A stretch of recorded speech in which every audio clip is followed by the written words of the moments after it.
ये students, good evening. मैं पीयूष कुमार त्रिपाठी स्वागत करता हूं आप सभी का अपने यूट्यूब चैनल SCS-EDU पॉइंट पर। आज मैं आपके सामने पुनः बोर्ड एग्जाम कैप्सूल श्रृंखला के तहत 2020 के अंतिम सेट नंबर 7 का हल लेकर हाजिर हूं, जिसमें हम लोग कुछ महत्वपूर्ण सवालों को हल करने वाले हैं जो आज आपके भौतिक विज्ञान से संबंधित होंगे। उससे पहले कल की क्लास के दो आपके जो छूटे हुए सवाल थे, कौन से, जो कि रसायन विज्ञान के थे, उनको हम लोग पहले कवर करते हैं, फिर हम लोग भौतिक विज्ञान के सवालों को शुरू करेंगे। तो रोजाना की तरह आज मैं आपके सामने शुरुआत बहुविकल्पी सवालों से ही करूंगा।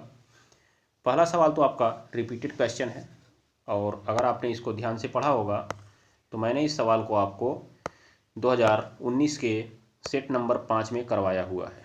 किस में करवाया हुआ है? सेट नंबर 5 में करवाया हुआ है। वहाँ मैंने पूरा विस्तार से इसका पूरा ऑपरेशन किया हुआ है। वो 10 जनवरी की क्लास है, जाइएगा आप उसमें देखिएगा। सबसे पहला सवाल मैंने यही करवा के रखा हुआ है। वैसे मैं इसका ऑप्शन आपको बता देता हूँ, सेकंड नंबर इसका ऑप्शन है, बाकी मैं इस पर चर्चा नहीं करने वाला हूँ, ठीक है ना। रिपीटेड था इसलिए मैं लेकर आ गया कि आप इसकी महत्ता समझिए कि 2-3 बार आ चुका है, तो फिर से आपके पेपर में ये आ सकता है, ठीक है ना, याद रखिएगा आप लोग। चलिए आगे बात किया जाए अगले सवाल की। देखिएगा जरा, अगला सवाल कह रहा है कांच का अपवर्तनांक अधिकतम होता है। कांच का अपवर्तनांक अधिकतम होता है, ठीक है। तो ये भी बात उठी थी आपकी क्या, कि आपने जब बात किया था कि मैंने इसके बारे में आपको सवाल को पूरी चर्चा की है। ये भी एक रिपीटेड सवाल है, ध्यान दीजिएगा। इसमें आपका जो अपवर्तनांक सबसे ज़्यादा होगा वो बैगनी रंग के लिए होगा, और सबसे कम जो होगा वो लाल रंग के लिए होगा। सबसे कम जो होगा लाल रंग के लिए होगा, ठीक है। ये बात को ध्यान में रखिए। क्यों? क्योंकि मैंने आपको वहाँ पे बताया हुआ था कि हमने एक फार्मूला पढ़ा हुआ है, N = C/V। तो अगर C को फिक्स कर दिया जाए तो N जो है इनडायरेक्टली प्रोपोर्शनल अर्थात व्युत्क्रमानुपाती है किसके? V के। V मतलब उसकी चाल, ठीक है। और जो N है वो अपवर्तनांक है। तो जिसकी चाल कम होगी उसकी अपवर्तनांक ज़्यादा होगी, जिसकी चाल ज़्यादा होगी उसकी अपवर्तनांक कम होगी, ठीक है ना, याद रखिएगा आप लोग।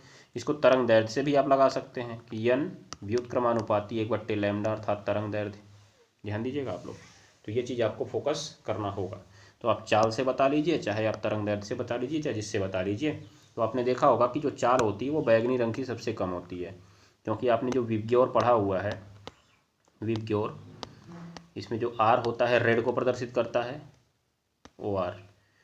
उसके बाद जो आपका V होता है वो वायलेट अर्थात बैगनी को प्रदर्शित करता है। सबसे कम चाल इसकी होती है और सबसे ज़्यादा चाल इसकी होती है। आप इसके बारे में परिचित तो होंगे ही, हैं कि नहीं परिचित? बोलिए जरा, थम्स अप करिए अगर परिचित हैं तो, ठीक है। तो ऑप्शन मैंने पीछे करवाया हुआ है, आप इसको बस इतना ध्यान में रखिए कि बैगनी रंग के लिए अपवर्तनांक सबसे ज़्यादा होगा, लाल के लिए सबसे कम होगा। ऐसे आगे बढ़ते जाएंगे तो अपवर्तनांक घटता चला जाएगा, हो जाएगा ना। बाकी फिर रिपीटेड क्वेश्चन आया, भैया 1 किलोवाट घंटा में कितने जूल होते हैं। पिछली क्लासेज में मैंने इसको पूरा भरपूर करवाया हुआ है, विस्तार से करवाया हुआ है। सीधा मैं आंसर बताता हूँ आपको, 3.6 × 10⁶ जूल। आप कहेंगे बस मास्टर वह आंसर ही बताता जा रहा है। अरे जब मैंने विस्तार से कराया तो उसी बात को दोबारा बोलने का क्या फ़र्क पड़ता है। जिन्होंने पिछली क्लासेज नहीं देखी हैं जाइए देखिए, क्योंकि वो आपके लिए इंपॉर्टेंट हैं। ध्यान में रखिएगा आप लोग, जो 2023 का सेट सॉल्व कर रहे हैं उनको खुद मालूम होगा कि उसकी इंपॉर्टेंस क्या है, उसकी महत्ता क्या है, ठीक है ना, याद रखिएगा। चलिए आगे बढ़े हम लोग। कह रहा है एक गतिमान आवेश एक गतिमान इलेक्ट्रॉन उत्पन्न करता है। एक गतिमान इलेक्ट्रॉन क्या उत्पन्न करता है? चलिए जरा देखिए। हम लोग एक वायर लेते हैं, एक तार लेते हैं, बेचारा ये तो तार काला हो गया। देखिए हम लोग एक वायर लेते हैं, अब इसमें चलेंगे इलेक्ट्रॉन, इधर की साइड में इलेक्ट्रॉन चल रहे हैं, ठीक है। तो जैसे ही सारे इलेक्ट्रॉन एक सीधी रेखा में चलते हैं, उसके विपरीत दिशा में क्या बहने लगती है जी? धारा बहने लगती है। मतलब जब इलेक्ट्रॉन चला तो उसने वैद्युत प्रभाव उत्पन्न किया। कौन सा प्रभाव उत्पन्न किया? वैद्युत प्रभाव उत्पन्न किया, ठीक है। उसके बाद आपने दूसरा पढ़ा था, धारावाही चालक के कारण उत्पन्न चुंबकीय क्षेत्र। पढ़ा था कि नहीं आपने? पढ़ा था कि नहीं? पढ़ा था कि नहीं? अभी आपने ऐसे पढ़ा था, धारावाही चालक में धारा I बह रही है। आपने लगाया था कौन सा? दाहिने हाथ का नियम, ये ऐसे अंगूठा धारा की दिशा में, आपने अपनी उंगली को ऐसे मोड़ा, मतलब ये बल रेखाएं ऐसे घूम रही हैं, ठीक है ना। इधर से जाएगी, इधर से ऐसे ऐसे, ठीक है। तो कैसे? ये ऐसे जाएगी, तो यहाँ से मतलब ऐसे जाएगी, ऐसे, ठीक है। ये बात को ध्यान में रख लीजिएगा, यही थी बल रेखाएं। तो क्या कौन सी बल रेखाएं थी जी? ये चुंबकीय बल रेखाएं थी। मतलब इस धारा I ने चुंबकीय प्रभाव भी उत्पन्न कर दिया। चलते हुए इलेक्ट्रॉन ने धारा I उत्पन्न किया, उस धारा I ने चुंबकीय प्रभाव उत्पन्न कर दिया, इसका मतलब इसी इलेक्ट्रॉन ने दोनों खेल कर दिया। तो उसने वैद्युत प्रभाव भी उत्पन्न किया और चुंबकीय प्रभाव भी उत्पन्न किया। किया कि नहीं किया, याद रखिएगा आप लोग। कौन सा ऑप्शन सही है? थर्ड नंबर ऑप्शन इसका सही होगा। थर्ड नंबर ऑप्शन इसका सही होगा, हो जाएगा ना। चलिए आगे क्या कह रहा है, उत्तल दर्पण में प्रतिबिंब किस प्रकार का बनता है। अगला सवाल आपके सामने दागा जा रहा है। उत्तल दर्पण में प्रतिबिंब भैया किस प्रकार का बनता है, बताएंगे क्या आप? बोलिए जरा, उत्तल दर्पण में प्रतिबिंब किस प्रकार का बनता है, हैं? जब आप बात उत्तल दर्पण की करते हैं तो भैया उत्तल दर्पण में हमेशा प्रतिबिंब कैसा बनेगा, बोलिए तो आप। हमेशा बनेगा आभासी। हमेशा कैसा प्रतिबिंब बनेगा जी? आभासी। क्यों काला हो जा रहा है जी? तो आप लिखेंगे उत्तल दर्पण में सदैव आभासी प्रतिबिंब बनता है। उत्तल दर्पण में सदैव सीधा प्रतिबिंब बनता है। उत्तल दर्पण में सदैव वस्तु से छोटा प्रतिबिंब बनता है।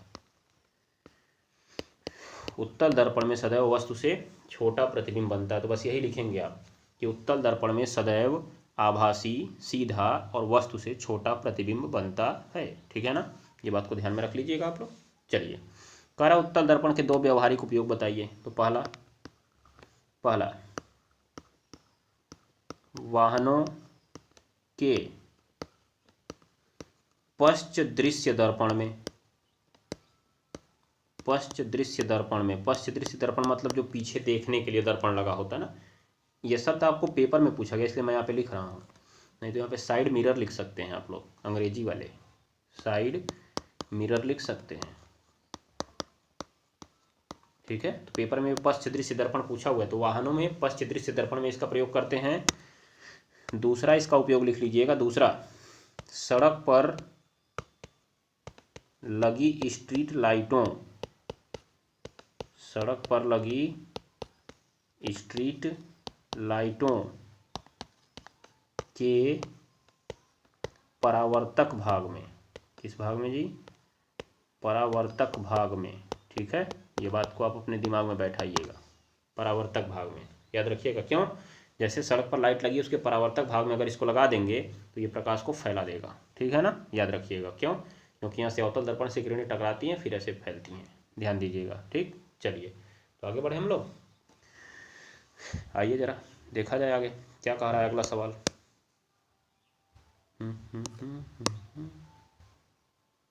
इस पे आ जाइए। ये सवाल भी आपका रिपीटेड ही है। एथिल अल्कोहल, एसीटिक अम्ल, प्लास्टर ऑफ पेरिस, ये आपका पिछले सेट का है, इसे मैंने कहा था आपको मैं हल करा दूंगा। कह रहा है इनके रासायनिक गुणधर्म लिखिए। तो एक बात समझिए, जब भी आपसे रासायनिक गुणधर्म पूछा जाता है, क्या पूछा जाता है जी?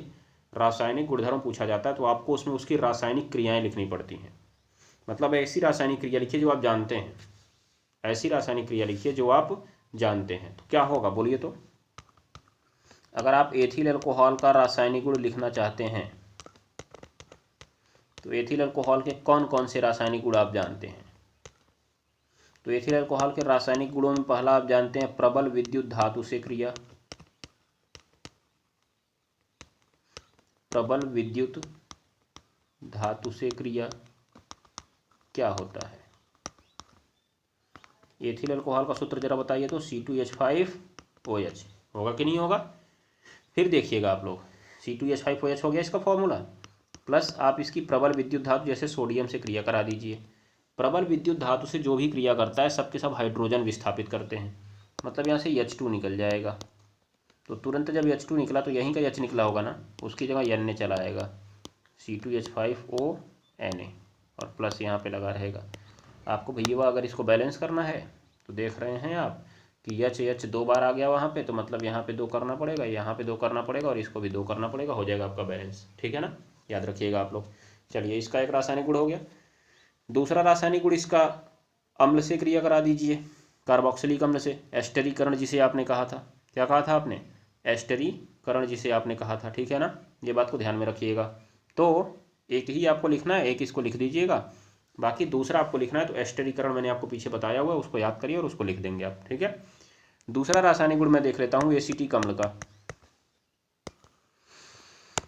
दूसरा जो है भैया एसीटिक अम्ल का है। किसका है? एसीटिक अम्ल का। तो आइए जरा, ये एसीटिक अम्ल का रासायनिक गुण है, ये तो भैया अम्ल है तो बहुते क्रिया करेंगे, धातु से भी क्रिया करेंगे, क्षार से भी क्रिया करेंगे, कार्बोनेट से भी क्रिया करेंगे, बाइकार्बोनेट से भी क्रिया करेंगे, एल्कोहल से क्रिया कर ही रहे हैं, अभी मैंने आपको तुरंत पीछे बताया है, एस्टरीकरण। ठीक है, तो बहुत सारे रासायनिक गुण हैं। तो इसका क्षार से रासायनिक क्रिया लिख दी जाए, CH3COOH प्लस NaOH। तो जैसे ही इसकी क्षार से क्रिया कराते हैं सोडियम एसीटेट बनता है और जल बनता है। कई बार मैंने आपको बता रखा है, इसलिए मैं डायरेक्ट रिएक्शन लिख देता हूँ। सोडियम एसीटेट बनता है और क्या बनता है, जल बनता है, या HOH जिसे आप पढ़ते हैं, क्योंकि अम्ल H+ देता है, क्षार OH- देता है, दोनों मिलकर जल बना लेते हैं, फिर बाकी ये दोनों आपस में जुड़ जाते हैं। हो जाएगा कि नहीं हो जाएगा? तो ये होती है आपकी कंडीशन, ये होता है आपका सवाल। हो जाएगा ना, समझ में आ गया? चलिए फिर भैया प्लास्टर ऑफ पेरिस का भी एक रासायनिक गुण देख लीजिए। प्लास्टर ऑफ पेरिस का रासायनिक गुण, तो देखिए प्लास्टर ऑफ पेरिस के दो ही रासायनिक गुण प्रमुख हैं। एक तो उसका जल जो बचा था वो भी निकाल दीजिए, दूसरा उसमें जल मिला दीजिए। अगर जल मिलाएंगे फिर जिप्सम बनेगा, जल निकालेंगे तो निर्जल कॉपर सल्फेट बनेगा। तो पहला उष्मा का प्रभाव, उष्मा का प्रभाव, तो जैसे ही आप उष्मा इसको गर्म करते हैं, एक तो बेचारे का है CaSO4 × ½ H2O वैसे ही बचा होता है। आपने कहा हम मनबई नहीं करेंगे, इसको 120 से ऊपर और गर्म कर देंगे। 120 तक अगर आपने गर्म किया था तो 3/2 निकला था, तभी तो जिप्सम से बना था क्या, आपका POP। अब अगर इसको 120 से ऊपर गर्म कर देंगे ना, तो जो बचा हुआ जल है वो भी निकल जाएगा बाहर। CaSO4 हो जाएगा प्लस ½ H2O हो जाएगा, तो हो जाएगा आपका यहाँ पे निर्जल कैल्शियम सल्फेट। निर्जलीय प्लास्टर भी इसको बोलते हैं, निर्जलीय प्लास्टर भी बोलते हैं, याद रख लीजिएगा आप लोग। ठीक है, तो ये हो गया आपका सवाल। शायद अभी मैंने पीछे कॉपर सल्फेट बोल दिया था, ध्यान दीजिएगा, कॉपर सल्फेट नहीं, कैल्शियम सल्फेट है ये। दूसरा, अगर आप इसकी जल से क्रिया करा देंगे, तो जिसकी जल से अगर क्रिया कराएंगे तो मैं वो भी लिख ही देता हूँ। जब आप इसकी जल से क्रिया कराएंगे तो ये 3/2 अणु जल को पकड़ के अपना फिर से जिप्सम बना लेगा भैया। क्या बना लेगा, जिप्सम बना लेगा और जम जाएगा फटाक से। हो जाएगा ना, ये काम करता है आपका, जैसे ही आप इसमें पानी मिलाते हैं। है समझ में? तो ये होती है इसकी रासायनिक क्रियाएं। तो इसका भी रासायनिक गुण हो गया आपका। चलिए अगले सवाल पे चलते हैं। यहाँ पे देखिए आपको भैया लिखना है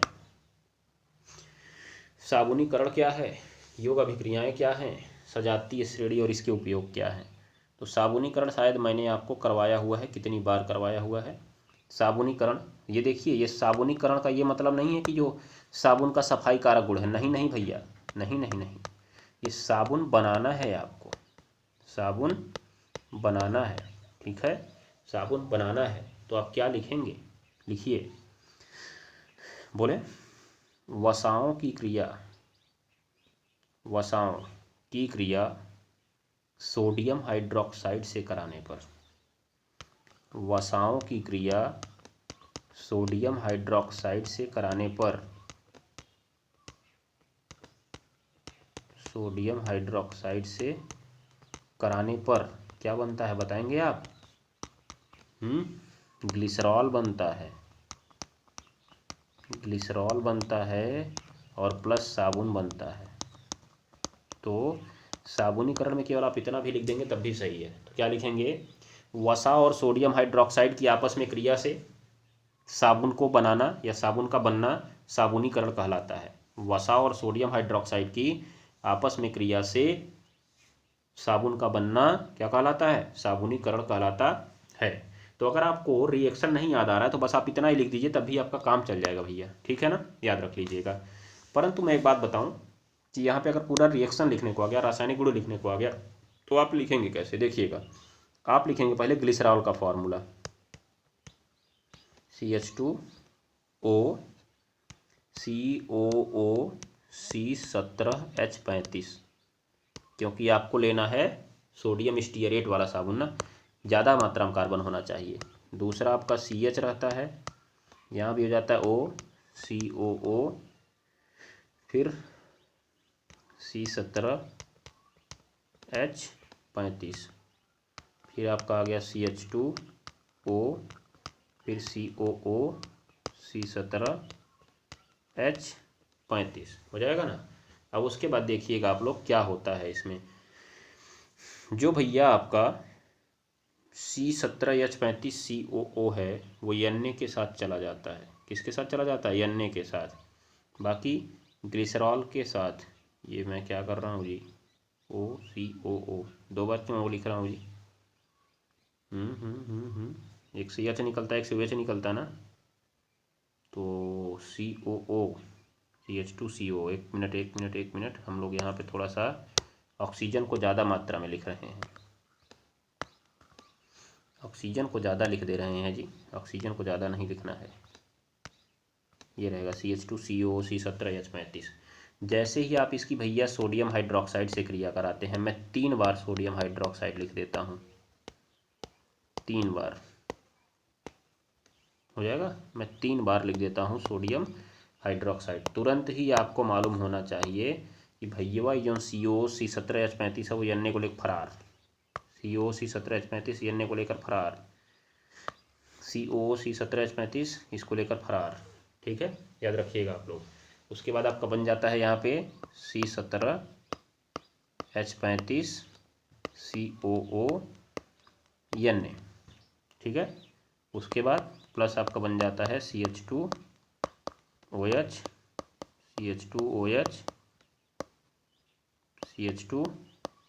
ये आपका बन जाता है ग्लिसरॉल। ये है ग्लिसरॉल, ये है आपका साबुन। तो ये तीर के बाद आप इस चीज़ को लिख सकते हैं।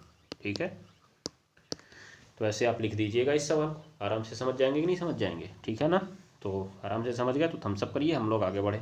चलिए इस रिएक्शन को देखिए, यहाँ पे O को इधर भी लिखा जा सकता है, इस O को इधर लिखा जा सकता है, इस O को इधर लिखा जा सकता है, कोई गलती नहीं है। ठीक है ना, दोनों सही हैं, आप इस तरह से भी लिख के छोड़ सकते हैं, याद रखिएगा।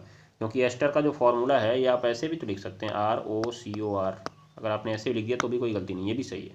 ठीक है ना, याद रख लीजिएगा। चलिए अब चलें, साबुनीकरण भैया हो गया, रिएक्शन लिख लेंगे आप। फिर योग अभिक्रिया आपको पढ़ाया ही मैंने, सजातीय श्रेणी और इसके उपयोग मैंने पढ़ाया, इसलिए मैं इसकी चर्चा यहाँ पे नहीं करने वाला हूँ। सजातीय श्रेणी में आप लिखेंगे और इसका उपयोग क्या होता है आप इसको लिखेंगे। ठीक है, याद रखिए, मैंने पिछली क्लासेज में आपको पूरा पढ़ाया हुआ है सजातीय श्रेणी क्या है, इसका उपयोग क्या है।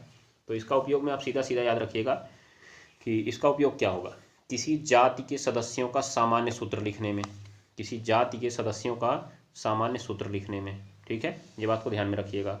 और अगर एक यौगिक का गुण पता है तो उस श्रेणी के अनेक यौगिकों का गुण भी ज्ञात हो जाएगा हमको, अनेक यौगिकों का गुण भी हमको ज्ञात हो जाएगा, ये भी इसका उपयोग हो जाएगा। ठीक है, तो बहुत सारे इसके उपयोग हो सकते हैं, आपको इसको लिखना होगा।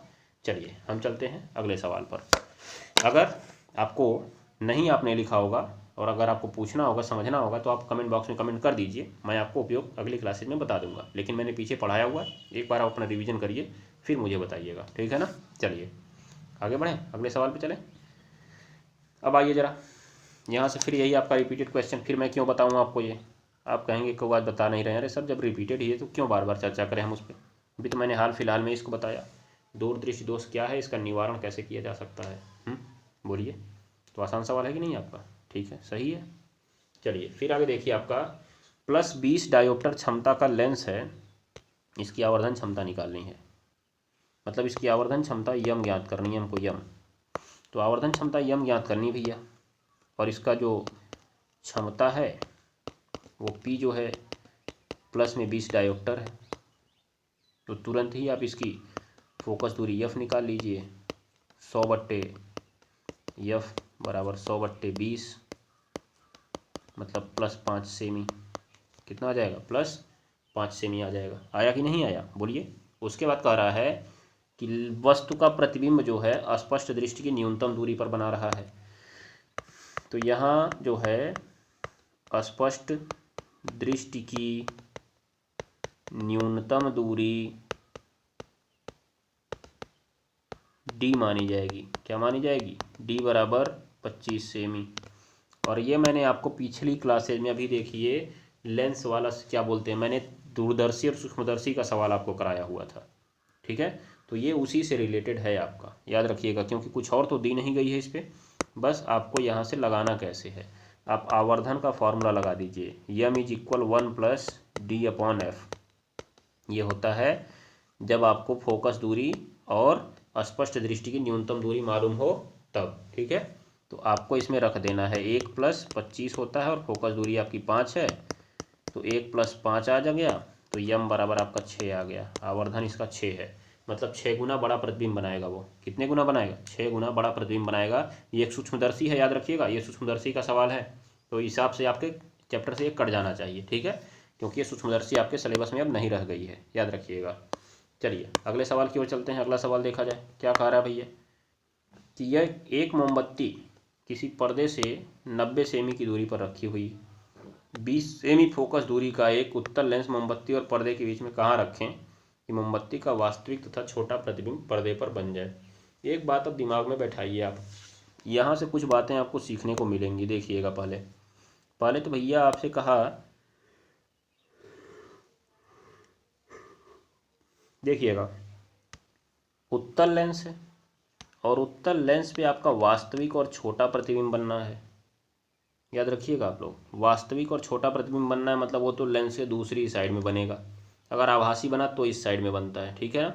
वास्तविक बना है दूसरी साइड में बनेगा, पर्दे पर मिलेगा आपको। चलिए, तो बात उठी कि 20 सेमी फोकस दूरी का एक उत्तल लेंस है, मतलब इसकी फोकस दूरी दे दी गई है। पहले कुछ बातों को हम लोग लिख लेते हैं, जो बातें हमको दी गई हैं पहले उनको लिख लेते हैं। फोकस दूरी एफ बराबर, उत्तल लेंस है ना तो प्लस में मानेंगे कि नहीं मानेंगे, प्लस में 20 सेमी।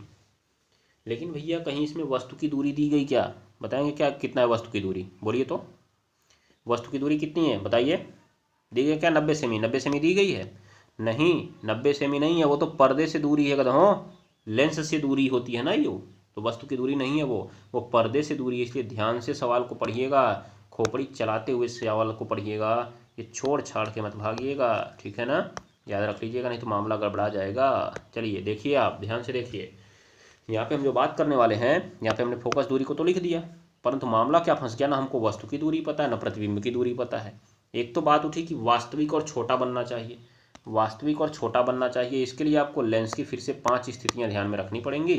तो मैं एक बार लेंस की 5 स्थितियाँ बता देता हूँ आपसे, फिर उसके बाद मैं बात करता हूँ। देखिए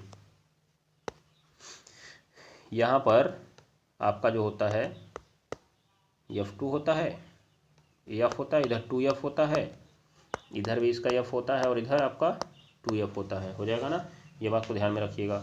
उसके बाद आगे बात करिए कि यहाँ पे आपका अनंत होता है और यहाँ पर भी आपका अनंत होता है। तो 5 कंडीशंस कौन कौन सी बनती हैं आपकी, बोलिए तो ज़रा।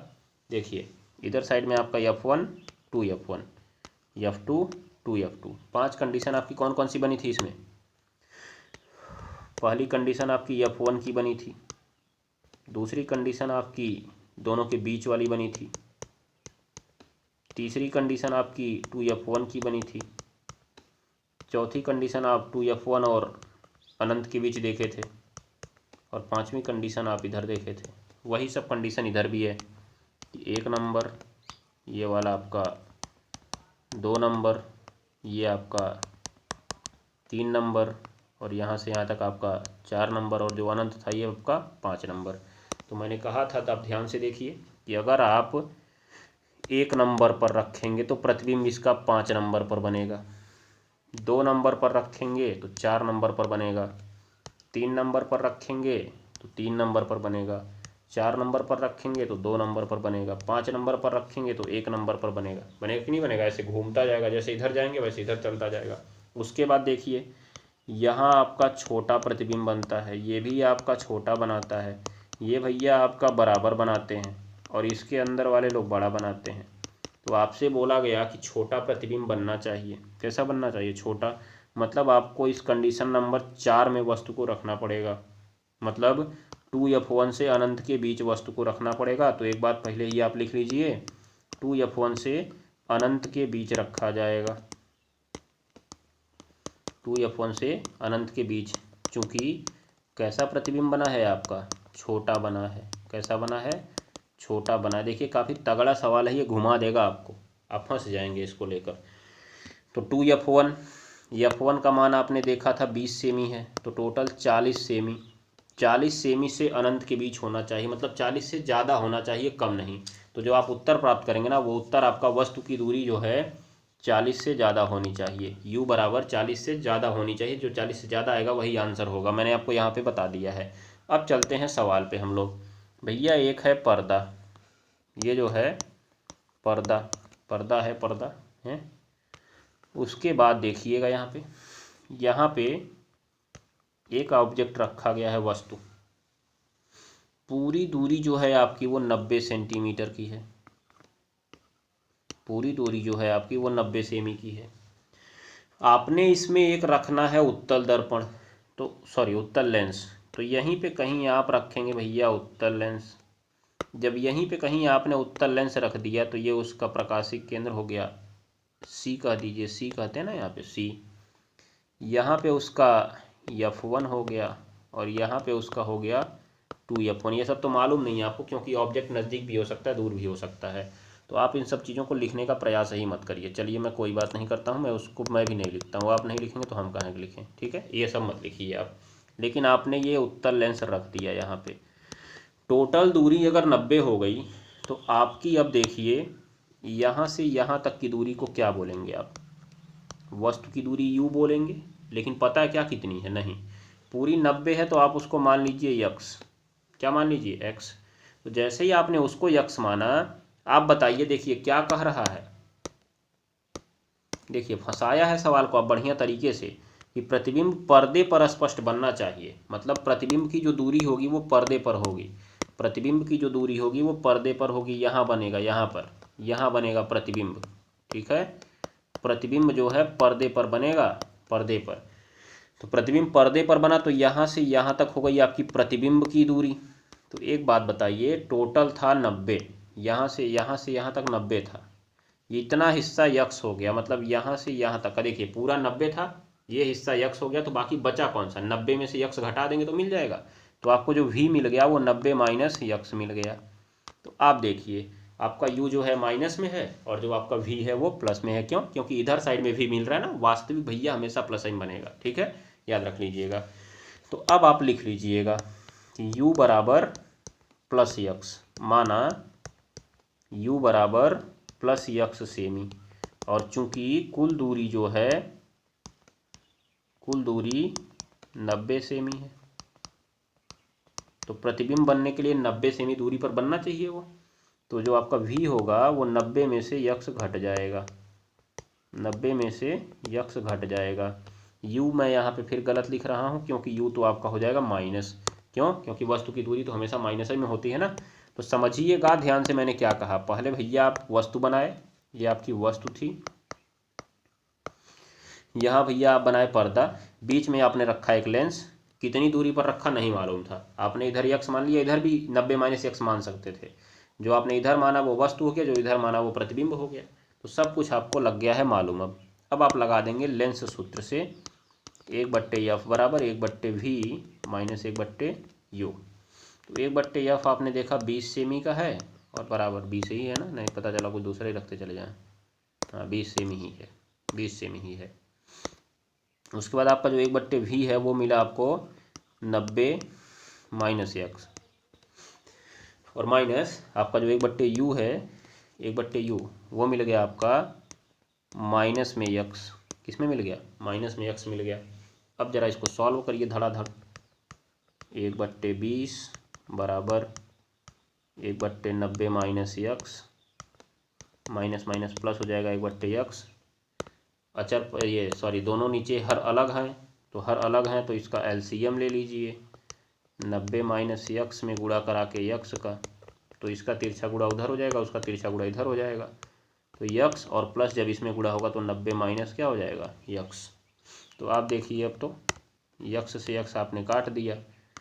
नीचे भैया आपका बचा ये 1/20 और इधर बचा आपका 90। इधर गुणा करा दें तो बच गया 90x माइनस एक्स स्क्वायर। तो तिरछा गुणा करा दीजिए, तो इधर बच गया आपका 90 माइनस एक्स स्क्वायर बराबर 9 दूनी 18, 1800। देखिए चूंकि इधर आपका एक्स स्क्वायर जो है माइनस में दिख रहा है ये साइड में, तो आप इसको उधर लेके चले जाइए, हो जाएगा प्लस में। होगा कि नहीं होगा? तो तुरंत ही सबको उधर लेके जाएंगे तो आप 1800 plus x square minus 90x, मतलब फाइनली एक द्विघात समीकरण आपको मिलने वाला है।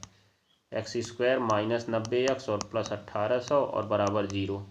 क्योंकि आपने कहा था कि दोनों पक्षों को अगर एक साथ पलट दें तो चिन्ह में कोई बदलाव नहीं आता है। ध्यान से देखते जाइएगा, आधे लोग को बोरिंग लग रहा होगा, ये मैं जान रहा हूँ, परंतु समझिए इम्पॉर्टेंट सवाल है, ये महत्वपूर्ण सवाल है। फिर देखिए क्या हुआ, आपके सामने आया, अब बांट दीजिए ना, गुणा करने पर 1800 चिन्ह प्लस है, जोड़ने पर 90, 60 और 30 होता है, आप जांचिएगा घर पे, मैं डायरेक्ट कर रहा हूँ यहाँ पे।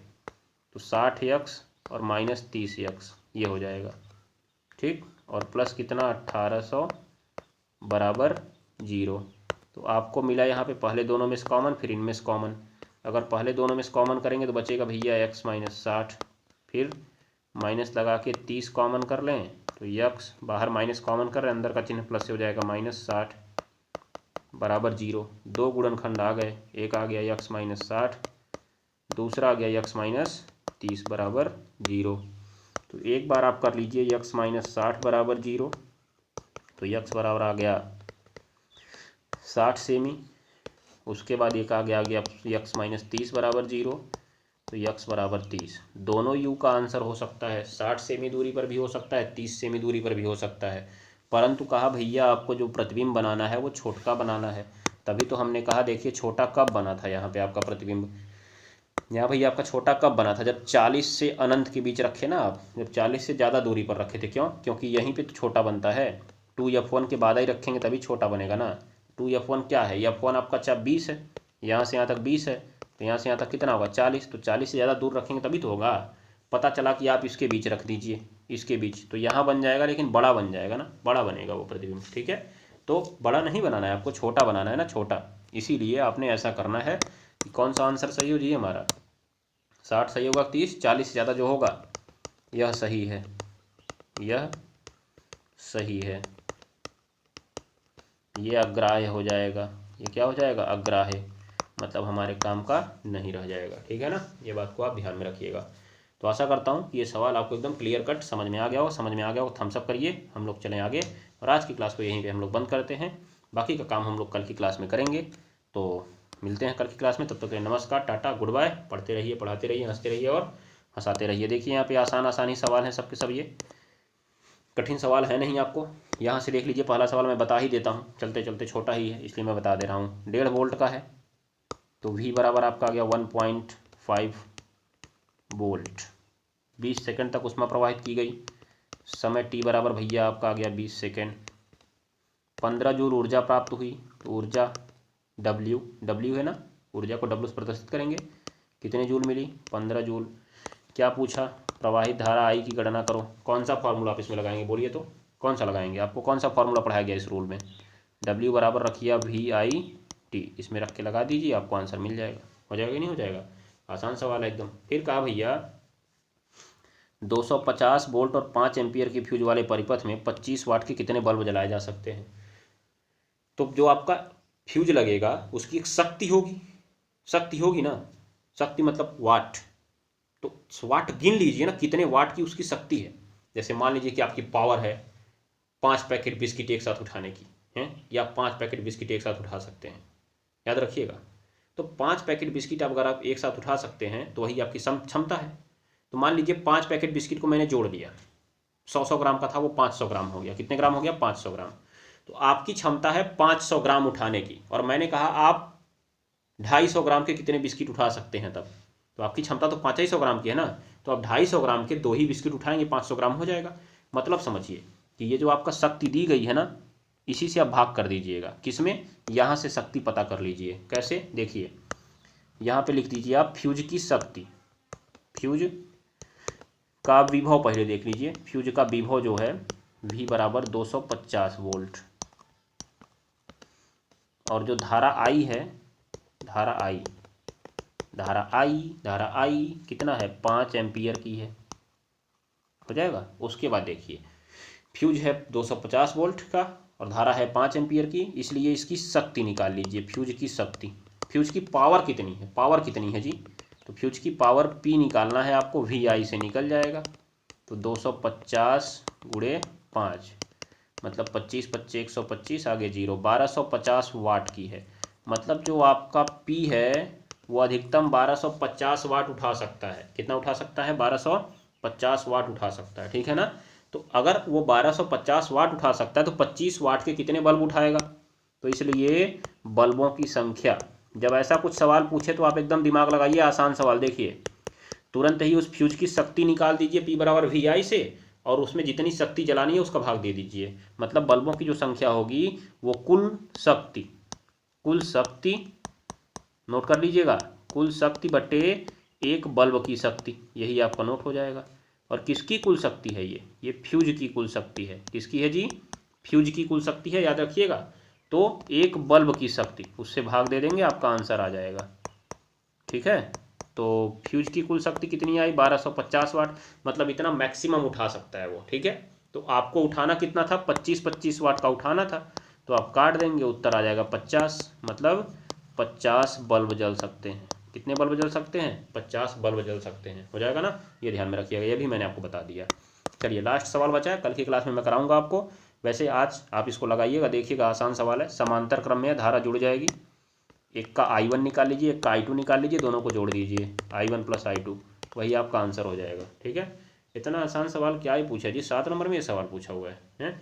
कोई बात नहीं, लगा लीजिए, मस्त रहिए। चलिए मिलते हैं कल की क्लास में, तब तक के लिए नमस्कार, टाटा, गुड बाय। पढ़ते रहिए, पढ़ाते रहिए, हंसते रहिए और हंसाते रहिए। जाइए।